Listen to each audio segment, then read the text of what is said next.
Seigneur. Et voici.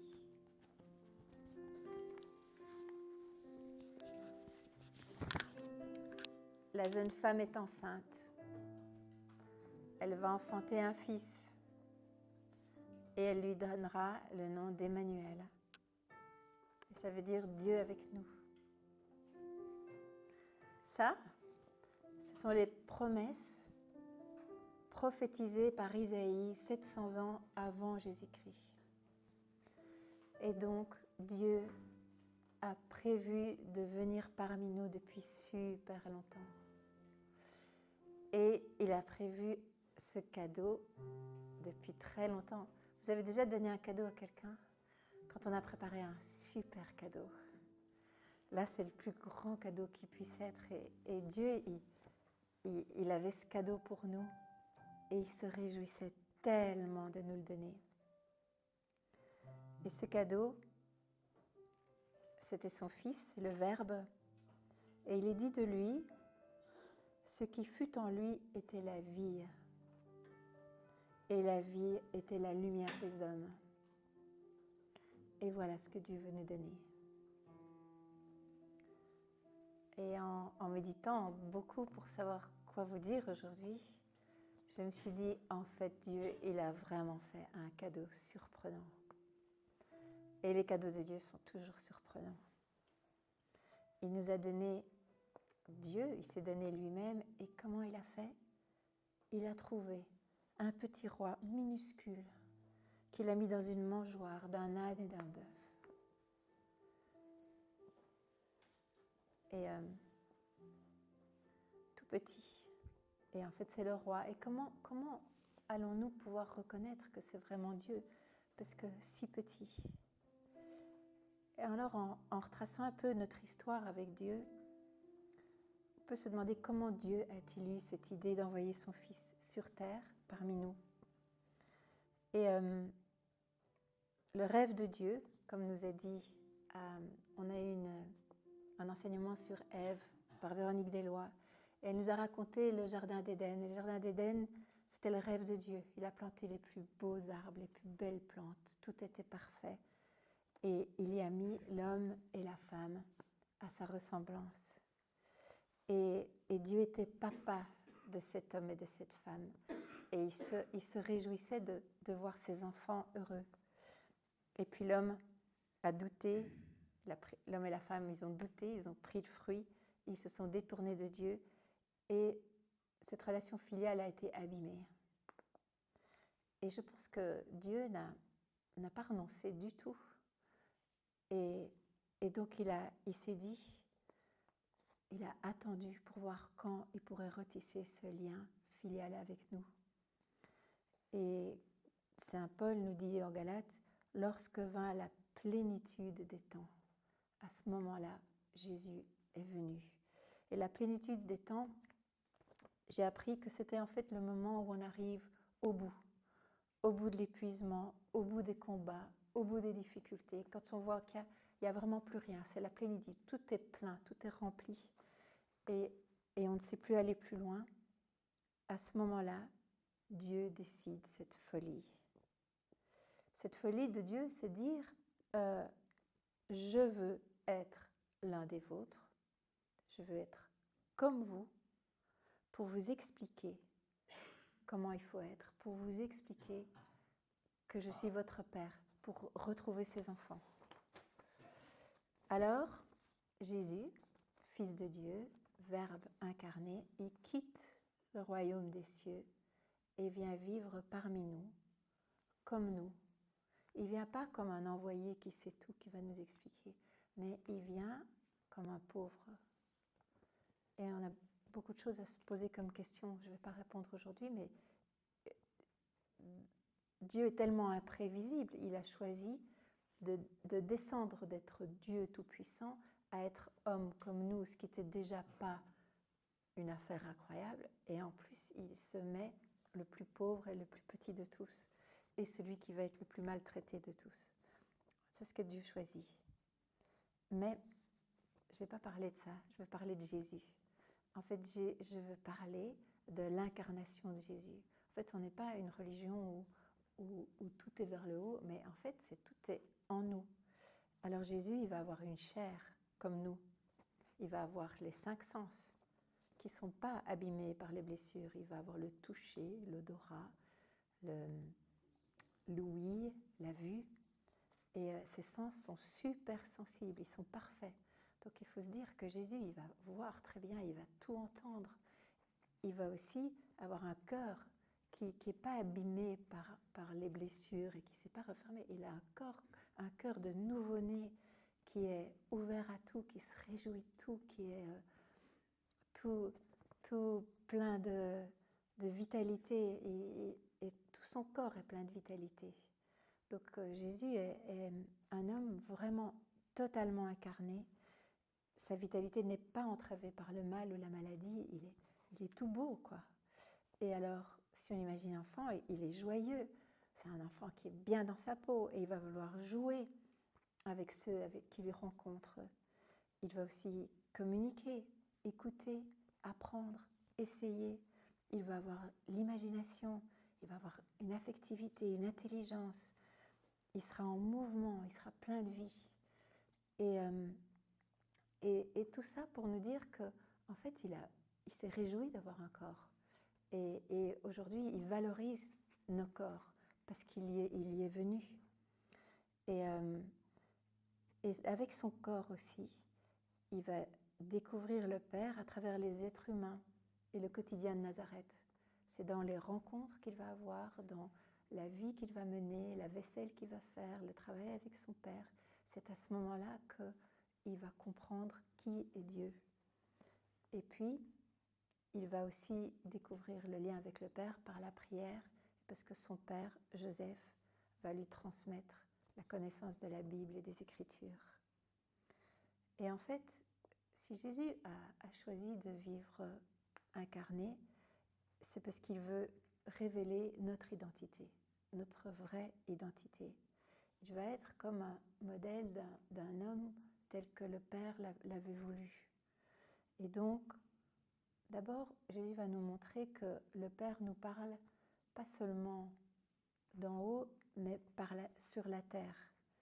Et il nous apprend, Jésus nous apprend à observer, à écouter, à apprendre de ce qu'on voit, des gens qu'on rencontre. Il nous parle de la vigne, il nous parle de scruter l'étang, du figuier. Il nous apprend qu'en fait Dieu nous parle par ce qui fait notre monde et notre vie. Et d'abord aussi, c'est parce que nous avons un corps qu'on peut aimer. Et ce corps, en fait, Jésus, il va être tellement enflammé d'amour que ça va même pas le déranger de tout donner. Et ça, c'est intéressant aussi. Jésus n'aura pas peur des imprévus. Marie non plus. Ils vont être déstabilisés, poursuivis, pourchassés, trahis, pauvres, mais ils n'ont pas peur. Pourquoi ? Parce qu'il y a leur confiance inaltérable en Dieu. Et la joie de Jésus, je pense que Jésus était très joyeux, il vient de son lien avec le Père qui lui donne tout, et lui qui fait tout pour le Père. Et dans cette action-là, il nous révèle l'Esprit Saint. Et en fait, Jésus, quand il est venu, grâce à lui, nous avons pu découvrir l'amour trinitaire, cet amour immense, Père, Fils, Esprit, dans lequel nous sommes invités à rentrer aussi. Il est venu aussi apporter une chose, c'était la liberté. Nous, les hommes, on était esclaves de la loi, pas seulement la loi de l'Ancien Testament biblique, mais la loi entre nous, il faut réussir, il faut se faire respecter, enfin on a toutes sortes de règles. Et en fait, Jésus nous fait découvrir que ce ne sont pas ces lois-là qui sont les lois importantes, mais c'est la loi de l'amour. Et il va nous apprendre que la loi de l'amour, c'est la seule qui compte vraiment. Et en découvrant ça, Jésus nous montre que le royaume des cieux est déjà sur la terre. En fait, en venant, il est venu nous révéler ça, c'est que le royaume des cieux est déjà là, on peut déjà le vivre. Ce qu'il a fait aussi, c'est qu'il a il a valorisé le temps, notre temps de vie. Parce que dans ce temps court de 33 ans, Jésus a été bébé, il a grandi, et puis il a parlé du Père, et puis il a sauvé toute l'humanité, passée, présente et future. Et donc, en fait, une vie humaine, qu'est-ce qu'elle est importante? Qu'est-ce que c'est important d'être sur cette terre? Parce que voilà quelqu'un qui a pu faire des choses immenses en tant qu'homme. Et donc, merci Jésus de nous avoir montré que le temps que Dieu lui a donné, il l'a utilisé comme nous n'arriverons jamais à le faire. Mais on peut peut-être suivre cet exemple qui est incroyable. Et puis, ce que j'ai appris aussi, c'est que Dieu, il y a un foisonnement. C'est-à-dire ça pousse dans tous les sens. Il y a un foisonnement de nature, mais il y a un foisonnement de belles choses aussi. Et en fait, on est dépassé par tout ce que Dieu fait. Et on n'arrive pas à le comprendre. Mais en fait, des théologiens se sont beaucoup penchés là-dessus pour réaliser qu'en fait, notre âme, elle a besoin d'être dépassée. Si on est dépassé, on est émerveillé. Si on avait fait le tour de Dieu et de tout ce qu'il fait, oui, on s'ennuierait. Mais là, il y a ce foisonnement et cette imagination de Dieu, mais qui est sans fin.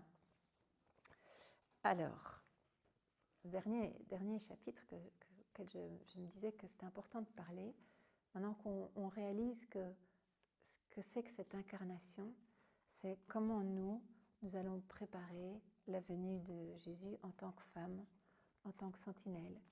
Comment accueillir ce cadeau? Qu'est-ce que ce cadeau va représenter pour nous? D'abord, je pense que l'Avent, c'est un temps où on marche vers l'hiver, vers les jours qui raccourcissent, mais en fait, c'est un temps de gratitude et de joie que Jésus vienne. Et on peut se dire, nous, les femmes, on peut peut-être attendre Jésus comme on attend quelqu'un qu'on aime beaucoup qui va revenir à la maison, un enfant, un mari, un ami, et on est dans cette attente. Et quand cette personne bien-aimée vient, mais c'est vraiment la fête. Et donc on va préparer ça.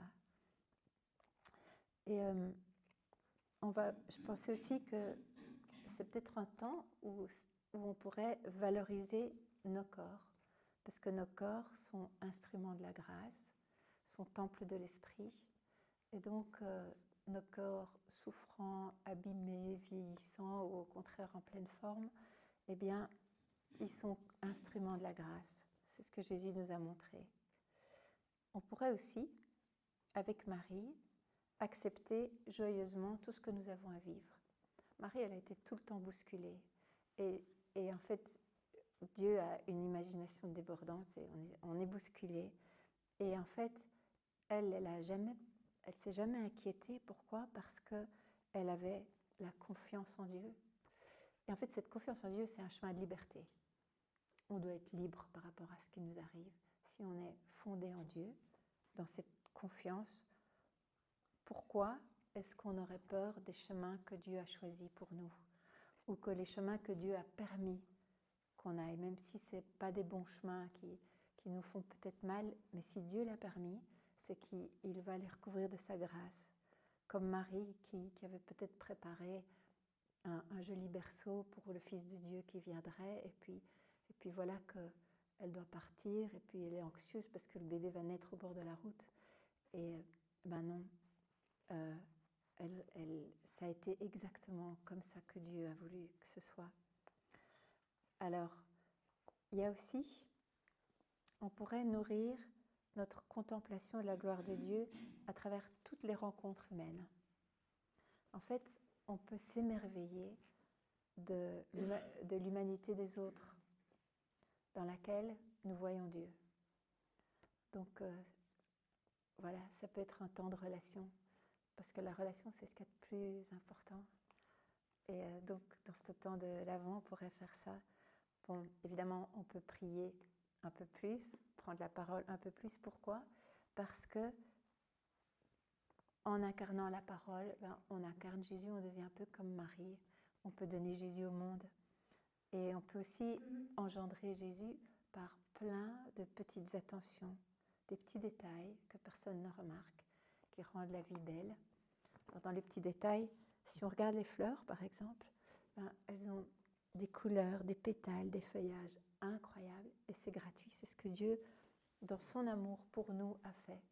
Et en fait, Dieu nous montre que en fait, cette loi de l'amour dans laquelle il veut qu'on rentre, elle est d'une imagination absolument débordante. Il y a une créativité, chaque jour c'est différent. Et on pourrait apprendre nous aussi à être hyper créative dans les détails d'amour qu'on va semer autour de nous pour tous.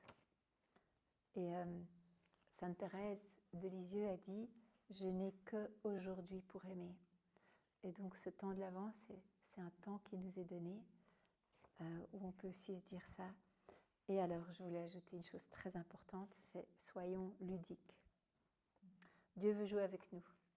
Dieu veut se réjouir avec nous. Jésus, il vient comme un enfant, c'est pas pour rien. Et puis dans la Bible, il est dit souvent, redevenez comme des enfants. Et je me demande si on ne pourrait pas essayer, pendant cet Avent, de jouer joyeusement avec Jésus, mais au travers des personnes que nous rencontrons. Et peut-être des pauvres que nous rencontrons, les gens qui sont peut-être plus fragiles ou autres, mais apprendre à jouer. Je pense que le jeu, le côté ludique, il est intrinsèque de Dieu. Et souvent on l'oublie. Alors, laissons-nous surprendre. Et surprenons aussi. Osons être des femmes qui aiment, qui jouent, qui sèment la joie autour d'elles, parce que nous avons la foi que nous sommes aimés. Donc voilà. Et ce cadeau immense auquel on est peut-être trop habitué, mais en fait, Dieu a vraiment valorisé notre condition d'être humain, d'être femme, et nous le rendons grâce.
Pour la dizaine, les sœurs. Avant la dizaine, non, vous avez introduit la dizaine. Le pape est à Nicée aujourd'hui pour fêter les 1700 ans du concile de Nicée en 325. Et donc on va se joindre à tous les catholiques du monde entier et notre cœur vibrant est au Liban pour dire ensemble ce symbole de Nicée. Je vais le dire tout haut. Moi, je m'y perds de temps en temps parce qu'on confond souvent avec le credo habituel. Voilà. Tu l'as mis où encore ? Je l'ai mis dans notre Saint-Maximilien-Kolbe. Je crois en un seul Dieu, le Père Tout-Puissant, Créateur du ciel et de la terre, de l'univers visible et invisible. Je crois en un seul Seigneur Jésus-Christ, le Fils unique de Dieu, né du Père avant tous les siècles. Il est Dieu né de Dieu, lumière née de la lumière, vrai Dieu né du vrai Dieu, engendré non pas créé, consubstantiel au Père, et par lui tout a été fait. Pour nous les hommes et pour notre salut, il descendit du ciel. Par l'Esprit Saint, il a pris chair de la Vierge Marie et s'est fait homme. Crucifié pour nous sous Ponce Pilate, il souffrit sa passion et fut mis au tombeau. Il ressuscita le troisième jour, conformément aux Écritures, et il monta au ciel. Il est assis à la droite du Père. Il reviendra dans la gloire pour juger les vivants et les morts, et son règne n'aura pas de fin. Je crois en l'Esprit Saint, qui est Seigneur et qui donne la vie. Il procède du Père et du Fils. Avec le Père et le Fils, il reçoit même adoration et même gloire. Il a parlé par les prophètes. Je crois en l'Église une, sainte, catholique et apostolique. Je reconnais un seul baptême pour le pardon des péchés. J'attends la résurrection des morts et la vie du monde à venir. Amen. Et maintenant, en communion avec toutes les sentinelles et en portant les intentions d'elles toutes, et aussi priant pour notre pape, les prêtres, les religieux, les séminaristes, les familles et l'évangélisation. Notre Père, qui es aux cieux, que ton nom soit sanctifié, que ton règne vienne, que ta volonté soit faite sur la terre comme au ciel. Donne-nous aujourd'hui notre pain quotidien. Pardonne-nous nos offenses, comme nous pardonnons aussi à ceux qui nous ont offensés. Et ne nous laisse pas entrer en tentation, mais délivre-nous du mal. Amen. Je vous salue Marie, pleine de grâce. Le Seigneur est avec vous. Vous êtes bénie entre toutes les femmes. Et Jésus, le fruit de vos entrailles, est béni. Sainte Marie, Mère de Dieu, priez pour nous pauvres pécheurs, maintenant et à l'heure de notre mort. Amen. Je vous salue Marie, pleine de grâce.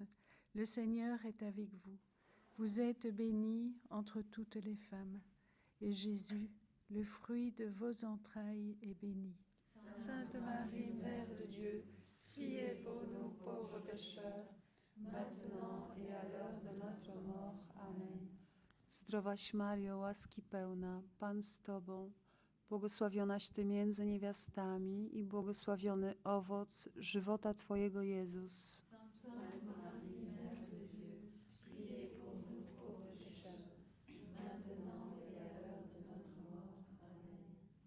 Je vous salue Marie, comblée de grâce. Le Seigneur est avec vous. Vous êtes bénie entre toutes les femmes, et Jésus, le fruit de vos entrailles, est béni. Sainte Marie, Mère de Dieu, priez pour nous pauvres pécheurs, maintenant et à l'heure de notre mort. Amen. Je vous salue Marie, comblée de grâce. Le Seigneur est avec vous. Vous êtes bénie entre toutes les femmes, et Jésus, le fruit de vos entrailles, est béni. Sainte Marie, Mère de Dieu, priez pour nous pauvres pécheurs, maintenant et à l'heure de notre mort. Amen. Wees gegroet, Maria, vol van genade. De Heer is met u. Gezegend zijt gij boven alle vrouwen, en gezegend is de vrucht van uw lichaam, Jezus. Sainte Marie, Mère de Dieu, priez pour nous pauvres pécheurs, maintenant et à l'heure de Ave Maria, piena di grazia, il Signore è con te. Tu sei benedetta fra le donne e benedetto il frutto del tuo seno, Gesù.